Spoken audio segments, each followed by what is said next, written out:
سورہ ملک کی آیت نمبر 23 ہے، اگر میں اس کو صحیح پروناؤنس نہ کروں تو آپ معاف کر دینا. قل هو الذی، کہہ دو هو الذی کہ وہ ذات، اللہ کی طرف اشارہ ہے. قل هو الذی انشاءکم، کہ جس نے تمہیں بنایا ہے. کہہ دو کہ وہ ذات جس نے تمہیں بنایا ہے. وجعل لکم سمع، اور جس نے تمہیں سماعت یعنی ابیلٹی ٹو ہیئر، یعنی ہیئرنگ ابیلٹی تم کو دی، سننے کی طاقت تم کو دی. والابصار، اور تم کو دیکھنے کی طاقت دی، بصیرت. والافئدہ، اور تم کو دل دیا. قلیلا ما تشکرون، بہت تھوڑے ہیں جو ان چیزوں کا شکر ادا کرتے ہیں. کیا آیا سمجھ میں آپ؟ میں تو یہ سمجھتا ہوں، اللہ تعالیٰ ہدایت فرمائے اگر میں غلط ہوں، میں یہ سمجھتا ہوں کہ یہاں پر اللہ تعالیٰ نے سننے کی صلاحیت، دیکھنے کی صلاحیت اور دل کا جو ذکر کیا ہے، یہ ظاہری چیزوں کی طرف اشارہ نہیں کیا ہے. ورنہ تو اللہ تعالیٰ جو ہے ٹانگوں کا بھی ذکر کرتا ہے نا، ناک کا بھی ذکر کرتا، ہاتھوں کا بھی ذکر کرتا ہے بھائی. تو یہاں ذکر کیا ہے سماعت کا، بصارت کا اور دل کا، اور یہ تین چیزیں باطنی چیزوں کی طرف اشارہ ہے. ایسے بھی تو اللہ تعالیٰ نے لوگ بنائے نا کثرت سے کہ جن کو دل دیے ہیں لیکن سمجھنے کی صلاحیت نہیں دی. دل دیے ہیں لیکن سمجھنے کی صلاحیت نہیں دی. اب یہاں تین چیزیں اللہ تعالیٰ نے جو ہے فرمائی ہیں کہ یہ تین چیزیں ہم نے تم کو جو ہے دی ہیں، لیکن اس کا شکر ادا کرنے والے بہت قلیل ہیں. اب یہاں پر ایک اشکال، ایک پرابلم یہ ہوتی ہے کہ یہ تین باطنی چیزیں ہیں، جن کو یہ مل جائیں گی وہ شکر ادا کیوں نہیں کریں گے؟ وہ تو روشن ضمیر ہو جائیں گے. تو بعض کو جو ہے وہ جچی نہیں ہے نا بھائی، جن کو نہیں ملی یہ چیزیں وہ شکر کیوں کریں گے؟ کیا آپ سمجھ رہے ہیں جو میں سمجھا رہا ہوں؟ بھائی جن کو یہ چیزیں ملی نہیں ہوں گی وہ تو شکر نہیں کریں گے نا. میں ملی نہیں، ہم کس بات کا شکر ادا کریں؟ اور جن کو یہ تین باطنی چیزیں مل جائیں گی یہ ممکن نہیں ہے کہ وہ شکر گزار نہ ہو. تو قلیلا ما تشکرون، یہاں اس سے مراد شکر نہیں ہے، یہاں اس سے مراد ہے کہ بہت تھوڑے ہیں جو ہماری دوستی تک پہنچ پاتے ہیں، بہت تھوڑے ہیں جو مشکور بنتے ہیں، بہت تھوڑے ہیں جو ہمارے دوست بن پاتے ہیں، ولایت تک پہنچ پاتے ہیں، ایسے بہت تھوڑے ہیں. ورنہ یہ تین چیزیں دی ہم نے بہت سو کو ہیں. ہاں لیکن قلیلا ما تشکرون، لیکن ان میں سے مشکور ہونا سب کے بس کی بات نہیں ہے. کوئی ہماری یاری کی طرف پہنچتا ہے، کوئی ہماری دوستی کی طرف پہنچتا ہے. اب یہ جو سننے کی صلاحیت ہے، یہ سننے کی صلاحیت عام لوگوں کے لیے نہیں ہے.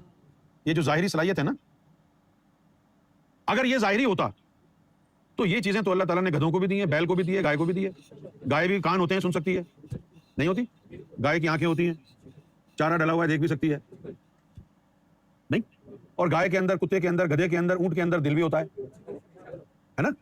تو انسانوں کو کہا کہ تم کو سننے کی صلاحیت دی، دیکھنے کی صلاحیت دی، دل دیا، تم شکر نہیں کرتے. ارے بھائی یہ چیزیں تو آپ نے جانوروں کو بھی دی ہیں، کیا وہ بھی شکر کرتے ہیں؟ تو معلوم یہ ہوا کہ یہ ظاہری چیزوں کی طرف اشارہ نہیں ہے، ورنہ یہ چیزیں تو جانوروں کے پاس بھی ہیں، کتے کے پاس بھی ہیں. Even dog has it, even bitch has it, let alone dog.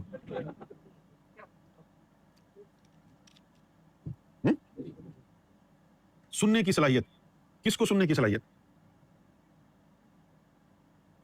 اللہ کی آواز سننے کی صلاحیت. آپ سنتے نہیں ہیں مولانا صاحب مسجد میں کیا فرماتے ہیں کہ اللہ تعالیٰ ہر رات کو چوتھے آسمان پر آ کر کے پکارتا ہے کوئی مجھ سے جو مجھے مانگے، ہے کوئی مجھ سے جو میری محبت مانگے. مولانا صاحب آپ نے کبھی آواز سنی ہے وہ؟ نہیں، ہم نے تو نہیں سنی. ابے تو بھوتنی کے ہم کو کیوں بتا رہے ہو تم؟ جب تم کو آوازیں نہیں آ رہی تو ہم کو کہاں سے آئیں گی؟ نہیں یہ تو حدیث سے پڑھ کے سنا رہے ہیں. ابے حدیث میں تو لکھا ہے آوازیں آتی ہیں. آوازیں بھی آئیں تمہیں کہ نہیں؟ بس یہی بولے چلے جا رہے ہو آوازیں. اللہ جو ہے وہ چوتھے آسمان پر آ کر ہر رات کو کہتا ہے کہ بھائی ہے کوئی مجھ سے جو مجھے مانگ لے. یہ باتیں ریپیٹ کر رہے ہو بار بار. یہ تمہاری ذہن میں کیوں نہیں آ رہا کہ یہ آوازیں اللہ کی جو آ رہی ہیں یہ ہمیں کیوں نہیں آ رہی ہیں؟ اور ممبر پر بیٹھ گئے خطیب بن کے، لاکھوں روپے تقریروں کے لے رہے ہیں، ایسی ایسی چکنی چربی باتیں سمجھا کے. یہ بھی تو بتاؤ کہ یہ آوازیں آ کیوں نہیں رہی ہم کو؟ تم تو خاص راتوں کے اندر جاگتے ہو کہ وہ آوازیں آتی ہوں گی. اللہ تو روز آواز دیتا ہے کہ ہے کوئی مجھ سے میری محبت مانگنے والا. اگر تمہارے باطنی کان سننے لگ جائیں تو پھر تو تمہارا گزارا ہی نہ ہو. روزانہ اللہ کی آوازیں آئیں, آپ تو کبھی دنیا کی طرف دھیان ہی نہیں جائے گا آپ کا. کیوں بھائی؟ اور ابصار, اور وہ آنکھ جس آنکھ کے ذریعے تو دیکھ لے. ایک منظر دکھاتا ہوں, نہیں بتاتا ہوں, ایک منظر بتاتا ہوں. اب یہ بصیرت کی بات ہو رہی ہے, صحیح ہے,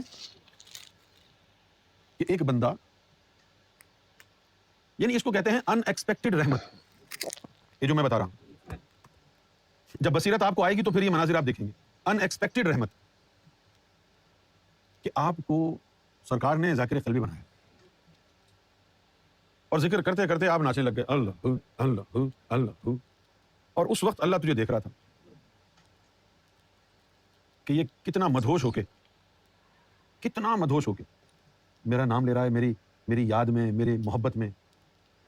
اور اللہ جو ہے وہ تجھے اس مستی میں ذکر کرتے ہوئے دیکھ کے تجھے غور سے دیکھنے لگے. اللہ تجھے غور سے دیکھنے لگے تو پھر پتہ کیا ہوتا ہے؟ 1,24,000 پیغمبر اللہ تعالیٰ کی اس سنت پر عمل کرتے ہیں, سب تجھے یوں کر کے غور سے دیکھتے ہیں. اور پھر ان کی امتوں کے اولیاء بھی, کہ یار یہ کتنا خوش نصیب ہے جس کو اللہ اتنے غور سے دیکھ رہا ہے. جب تجھے وہ بصیرت ملے گی نا تو یہ مناظر دیکھے گا. جس طرح آج ذکر کی محفل ہو رہی تھی, تو آپ یقین جانیں کہ حضور نبی کریم صلی اللہ علیہ وسلم بڑے انہماک سے حافظ فرید کو دیکھ رہے تھے, کیسے یہ ذکر مستی میں کر رہے ہیں, بڑی مستی میں ذکر کر رہے تھے. اب اتنی مستی میں ذکر کر رہے ہیں اور جو دیکھ رہے ہیں وہ دنیا کے بادشاہ ہیں, آخرت کے بادشاہ ہیں, ظاہر کے بادشاہ ہیں, باطن کے بادشاہ ہیں, اللہ تعالیٰ کی سلطنت کے بادشاہ ہیں, محمد رسول اللہ صلی اللہ علیہ وسلم. اگر محمد رسول اللہ صلی اللہ علیہ وسلم کسی کو پیار سے دیکھیں گے تو ان کے نیچے جتنے بھی انبیاء اولیاء ہیں وہ کیا کریں گے؟ وہ بھی پیار سے دیکھیں گے نا. تو بس تیرا تو کام ہو گیا, گڈی وانگو آج میں نے سجنا, اڑائی جا. لیکن یہ مزے کب آئیں گے تم کو؟ ابھی تو تم کو دیکھ داکھ کے لوگ چلے گئے, ہے نا. آپ نے بھی ذکر کرا کے گھر جا کے سو گئے, دہی بڑے چائنیز کھا کے. لیکن جب آپ کو بصیرت مل جائے گی, دیکھنے کی صلاحیت, پھر آپ ذکر کرتے کرتے دیکھیں, ارے مجھے حضور پاک دیکھ رہے ہیں, اور پھر اس مستی میں ہوں گے, کیونکہ جب پتہ چلتا ہے نا کہ حضور دیکھ رہے ہیں تو اور مستی چڑھتی ہے. اس کے بعد دیکھا سب دیکھ رہے ہیں استاد.